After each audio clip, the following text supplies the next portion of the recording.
taliyaha ciidamada booliska Puntland General Cabdirasaaq Maxamed Yuusuf Afgudud ayaa saaka ka warbixiyay tiro ciidamada laga kaxeeyay gobolada bari ee Puntland loona dhigay xirada tababarada ciidamada ee Abqaale oo ka tirsan gobolka Mudug.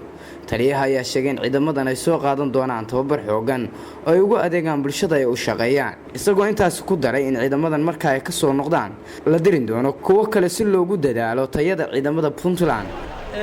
waxaan rabaa inaan idin iftiimiyo saaka inay ambabaxayaan ciidankii saldhigyada amniga ee qaybta bari. marka ugu horeysa waxaan rabaa inaan mahad u celiyo Allaha weyn ee awoodda leh ee noo suuro geliyay inay ciidankaasi suurowdo inay maanta ambabaxaan.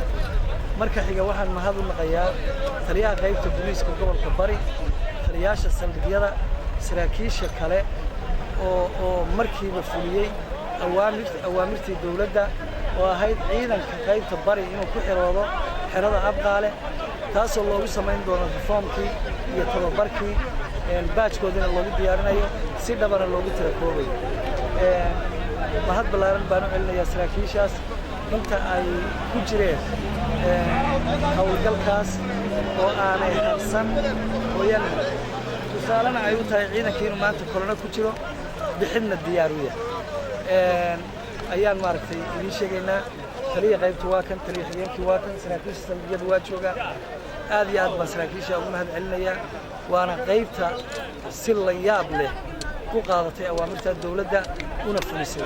inta ka hartayna ay tahay inta fayska labaad markii ciidamadan la soo tababaro ayaa ciidankaasina xaroon doona. taliyaha ciidamada booliska Puntland ayaa sidoo kale sheegay inay jirin doono muuqaal ka duwan kanay ciidamadu ay leeyihiin kadib markii ay soo dhameystaan tababarkani, isagoo shacabka Puntland kula dardaarmay inay ka shaqeeyaan nabadda, xoojiyaan xiriirka ka dhaxeeya ciidamada Puntland iyo bulshada. waxaana bulshada Puntland ka codsaday inay u duceeyaan ciidamadan ee tababarka loo diray. insha Allah maalinta tababarkan ay dhameystaan muuqaalka hadda ay leeyihiin mid ka bedelan ayaad la kulmi doontaan haddii Ilaahay idin kale. ugu dambeyntii shacabka waxaan u soo jeedinayaa inay u duceeyaan ciidamadooda tababarka ugu maqan, adkaystaan lana shaqeeyaan ciidamada booliska ee haray inta kuwan soo gaarayaan insha Allah. muddooyinka ugu dambeeyay waxa goobaha dawladda Puntland ay ku tababarto ciidamada waxa la keenayay ciidamo si loogu kordhiyo tayadooda tababar. Maxamed Xasan